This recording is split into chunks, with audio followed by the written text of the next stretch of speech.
Hello everyone, welcome to my channel Shiksha Academy. मैं नंदिता आप सभी का बहुत बहुत स्वागत करती हूँ अपने चैनल पे। और आज एक बहुत इंपॉर्टेंट वीडियो हम आप सभी के लिए लेकर आए हैं। जो भी स्टूडेंट डीडीयू से बीएड कर रहे हैं, सेकेंड सेमेस्टर में आपका एक सब्जेक्ट है assessment of teaching and learning, जिसका कोड है 107। ठीक है, आज हम उसकी बात करेंगे इस वीडियो में। ये वीडियो का पार्ट 2 होगा। इस वीडियो में हमने काफ़ी इंपॉर्टेंट क्वेश्चंस को यहाँ पे इंक्लूड किया है और इसलिए मेरी रिक्वेस्ट है कि इस वीडियो को लास्ट तक ज़रूर देखिए, जिससे कि कोई भी इंपॉर्टेंट इन्फॉर्मेशन आपके मिस ना हो। और अगर आपने पार्ट 1 नहीं देखा है तो assessment of teaching and learning के नाम से मैंने एक प्लेलिस्ट क्रिएट की है, उसका लिंक मैं यहाँ डिस्क्रिप्शन में प्रोवाइड कर दे रही हूँ। साथ में जो आपका सब्जेक्ट है 106 स्कूल मैनेजमेंट और लीडरशिप, उसकी भी प्लेलिस्ट चैनल पर अवेलेबल है। प्लीज़ वहाँ पर जाएँ और इंपॉर्टेंट वीडियोज़ को ज़रूर देखें और साथ में बुक से अपनी पढ़ाई करते रहें और वीडियोस को एज अ रिवीजन आप देखें।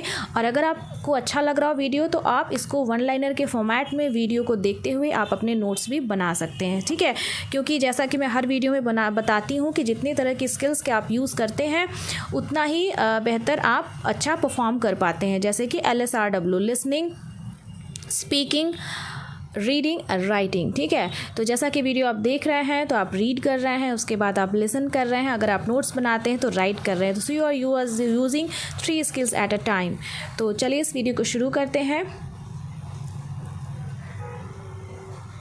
यहाँ पे हम क्वेश्चन नंबर 1 को यहाँ पे लेते हैं। Who was the chairman of Indian education commission 1882, also known as Hunter commission, appointed by Lord Ripon. ठीक है, तो यहाँ पे आपके सब्जेक्ट में असेसमेंट और इवैल्यूएशन से रिलेटेड, हर एजुकेशन कमीशन में एग्जामिनेशन से रिलेटेड क्या रिफॉर्म्स दिए गए हैं वो सब इंक्लूडेड है।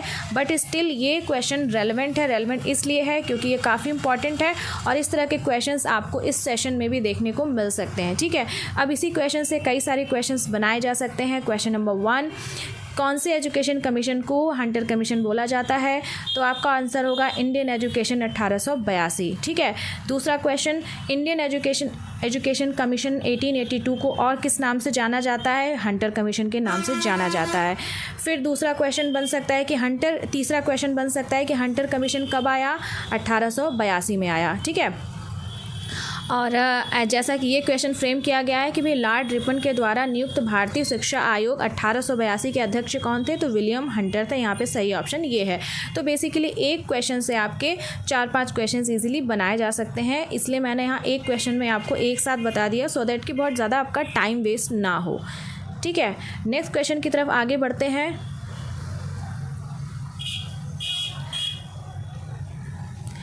देखिए ये क्वेश्चन काफ़ी अच्छा है, हंटर कमीशन से ही रिलेटेड है और इस क्वेश्चन को कंटेंट क्रिएटर्स के द्वारा इतनी ब्यूटीफुली प्रेजेंट किया गया है कि एक क्वेश्चन में आप बहुत सारी चीज़ों की जानकारी प्राप्त कर सकते हैं। ठीक है, साथ में ये आपको ऑब्जेक्टिव में भी हेल्प करेगा, साथ में सब्जेक्टिव में भी हेल्प करेगा। जैसा कि क्वेश्चन नंबर 1 आपने देखा था, उसमें सारी इन्फॉर्मेशन थी। हंटर कमीशन को किस नाम से जाना जाता है, कौन चेयरमैन था, किस ईयर में आया।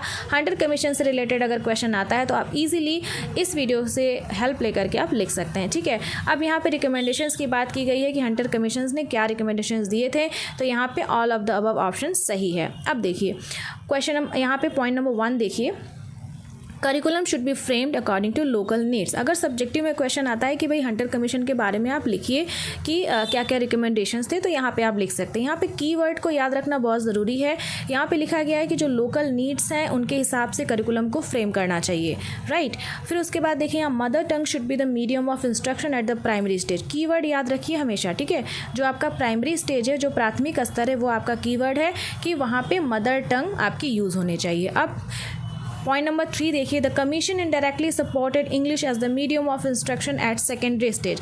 अब यहाँ पे कीवर्ड है सेकेंडरी स्टेज, दूसरा है आपका इंग्लिश। ठीक है, इंग्लिश कब से लाया गया? इस सेकेंडरी स्टेज में बात की गई कि भाई सेकेंडरी स्टेज से इंग्लिश मीडियम में स्टार्ट करना चाहिए बच्चों को पढ़ाना। ठीक है, पॉइंट नंबर 4 देखिए, ग्रांट इन एड की अगर बात की जाए, जो अनुदान होता है जो एक एजुकेशनल सेटअप को चलाने के लिए हेल्प करता है, वो उसकी रिस्पॉन्सिबिलिटी किसको दी गई थी? गवर्नमेंट की।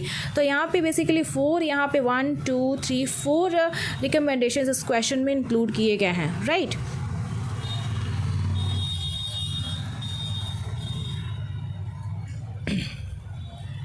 आगे हम बढ़ते हैं क्वेश्चन नंबर 3 की तरफ। Who was the chairman of secondary education commission 1952-1953 also known as Mudaliar commission. Again इससे बहुत सारे क्वेश्चंस बन सकते हैं कि कौन से एजुकेशन कमीशन को मुदालिर कमीशन बोलते हैं।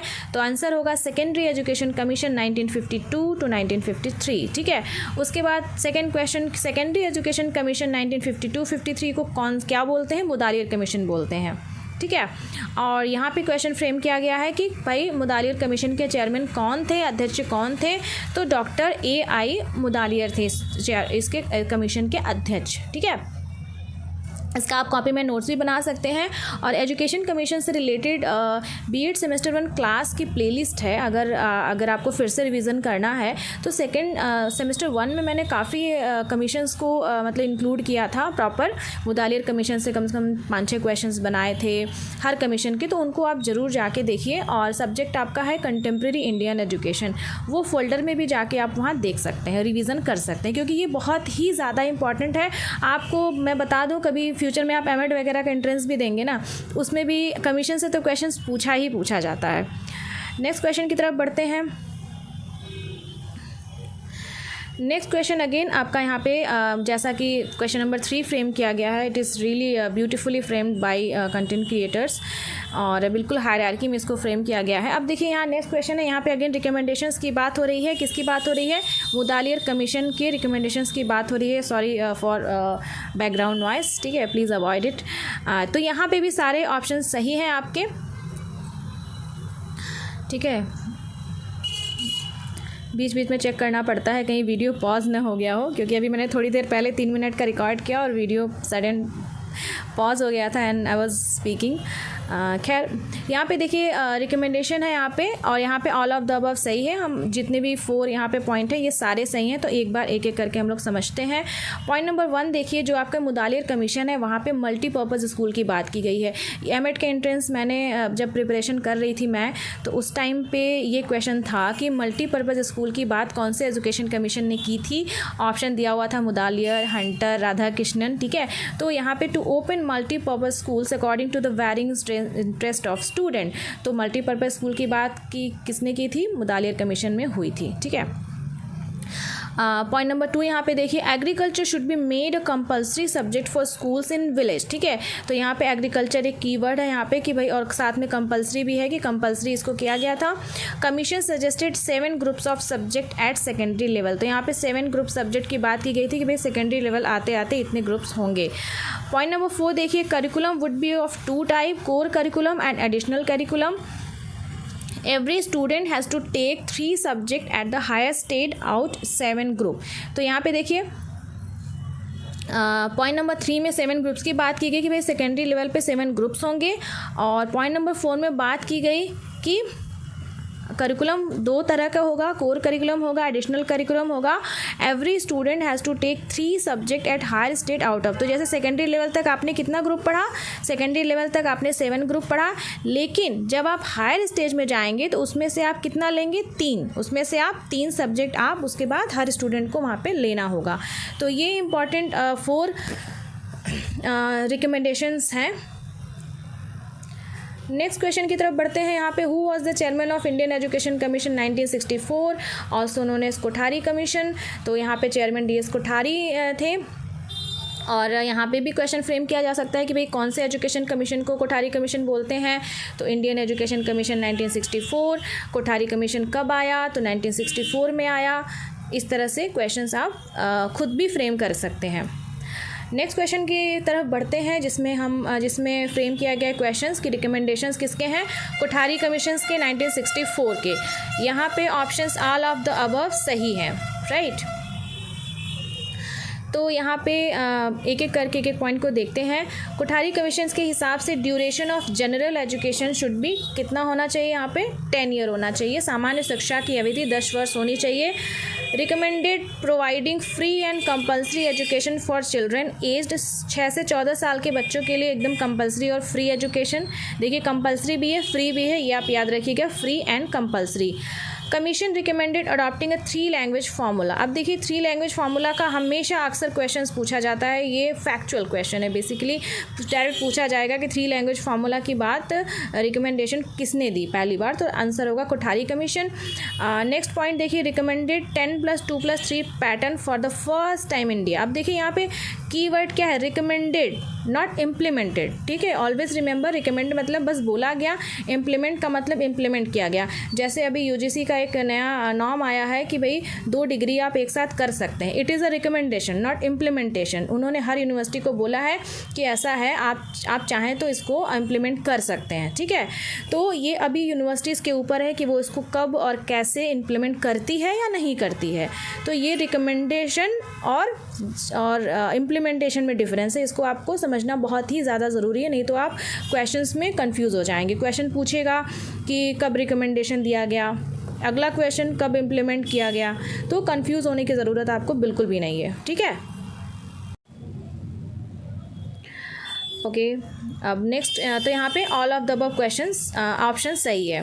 नेक्स्ट क्वेश्चन की तरफ बढ़ते हैं। यहाँ पे national education policy 1968 which was based on the recommendation of Kothari commission was introduce by, ठीक है, इंदिरा गांधी गवर्नमेंट यहाँ पे आपका सही ऑप्शन है।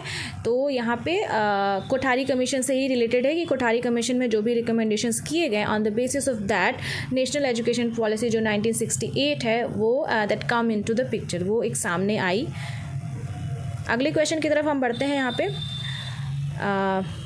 10+2+3 education system in India was first implemented by. अब यहाँ पे देखिए रिकमेंडेड नहीं पूछा है, यहाँ पे इम्प्लीमेंटेड पूछा है, ठीक है। इम्प्लीमेंटेड मतलब कि कब इम्प्लीमेंट किया गया, ठीक है।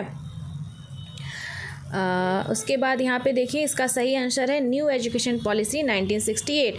अब इसको हम थोड़ा सा पीछे बढ़ते हैं, देखिए यहाँ पर भी देखिए, यहाँ इस क्वेश्चन से भी वही क्वेश्चन इन्फ्रेंस निकल के आता है कि कोठारी कमीशन में जो भी रिकमेंडेशन दिए हुए उसी के आधार पे आपकी न्यू एजुकेशन पॉलिसी 1968 आई थी, ठीक है। तो यहाँ पे आपका 10+2+3 सिस्टम किसके द्वारा किया गया, कोठारी कमीशन ने रिकमेंडेशन दिया था, बस इम्प्लीमेंटेशन कैसे हुआ था, न्यू एजुकेशन पॉलिसी। यहाँ पे लिखा हुआ है कि हमेशा always read the questions carefully, recommendation and implementation और 2 डिफरेंट थिंग, दोनों अलग अलग चीज़ें हैं, ठीक है। ओके नेक्स्ट क्वेश्चन की तरफ आगे बढ़ते हैं। What was the feature of national education policy 1968 introduced by Indira Gandhi government, ठीक है। यहाँ पे भी all of the above option सही है। देखिए हम चाहते तो इसी क्वेश्चन से हम 4 क्वेश्चंस बना लेते हैं, but to save the time of student, क्योंकि time is the money right now, आपको बहुत सारा कुछ प्रिपेयर करना है, सीटेट की तैयारी करनी है, तो इसलिए क्वेश्चंस ऐसा फ्रेम किया गया है कि कम टाइम में हम ज़्यादा कंटेंट दे पाएँ, ठीक है। तो यहाँ पे सारे ऑप्शन सही हैं। तो पहले ऑप्शन को हम देखते हैं कि भाई क्या क्या फीचर्स थे न्यू नेशनल एजुकेशनल पॉलिसी 1968 की। तो compulsory education for all up to the age of 14 specified by constitution of India, ये सही है। 3 language formula with emphasis on the mother tongue, 3 language formula का रिकमेंडेशन दिया गया था कोठारी कमीशन से, और उसके बाद यहाँ पे इम्प्लीमेंट किया गया 3 लैंग्वेज फार्मूला। अगर पूछता है कि 3 लैंग्वेज फार्मूला किस कमीशन ने रिकमेंडेशन किया था, तो कोठारी कमीशन लगाएंगे। इम्प्लीमेंट किस में किया गया, तो NEP न्यू एजुकेशन पॉलिसी 1968 आप लगाएंगे। अगला पॉइंट देखते हैं, expenditure on education should be 6% of national income, this is very really important point. Next question की तरफ हम बढ़ते हैं। New education policy 1968 was introduced by, ठीक है, यहाँ पे इंट्रोड्यूस लिखा है, किसके द्वारा शुरू की गई थी, तो राजीव गांधी गवर्नमेंट के द्वारा शुरू की गई थी। अब यहाँ 86 बोला है, ठीक है, 68 वाला इंदिरा गांधी गवर्नमेंट के द्वारा शुरू किया गया था, उसके बाद 86 वाला आपका राजीव गांधी गवर्नमेंट के द्वारा शुरू किया गया था, ठीक है। आज हम इस वीडियो में सिर्फ 10 क्वेश्चंस को हम कवर करेंगे, बाकी के 10 क्वेश्चंस को हम नेक्स्ट वीडियो में कवर करेंगे, otherwise video would be very monotonous और लगेगा कि यार कितना लंबा वीडियो हो गया है। तो आज हमने इस वीडियो में इंपॉर्टेंट 10 क्वेश्चंस को डिस्कस किया। सब्जेक्ट है assessment of teaching and learning, और मैंने काफ़ी मेहनत की है और साथ में कंटेंट क्रिएटर्स ने भी बहुत मेहनत की है। अगर रियली वीडियो अच्छा लगा, इन्फॉर्मेटिव लगा हो, प्लीज़ ज़्यादा से ज़्यादा लोगों तक शेयर ज़रूर करिएगा। और जिन लोगों ने अभी तक चैनल को सब्सक्राइब नहीं किया है, बेल आइकन नहीं प्रेस किया, आई रिक्वेस्ट टू देम क्योंकि अगर आप सब्सक्राइब करते हैं, बेल आइकन प्रेस करते हैं, तो हमें भी एक्सट्रिंसिक मोटिवेशन मिलता है, इंक्लूडिंग इंपॉर्टेंट वीडियोस जो हम बनाते हैं उसकी नोटिफिकेशन आपसे मिस नहीं होती है। तो प्लीज़ लाइक, सब्सक्राइब और शेयर ज़रूर करिए और मेरी भी थोड़ी हेल्प करिए। और साथ में अगर वीडियो अच्छा लगता हो तो इसको कमेंट भी आपको करना है कि हाँ वीडियो फ्रूटफुल है, मेहनत रंग ला रही है, आपको समझ में आ रहा है। That is really important for me because feedback is really very important. ठीक है, मिलते हैं फिर नेक्स्ट वीडियो में पार्ट 3 के साथ। आप लोग अच्छे से पढ़िए। Thank you for watching.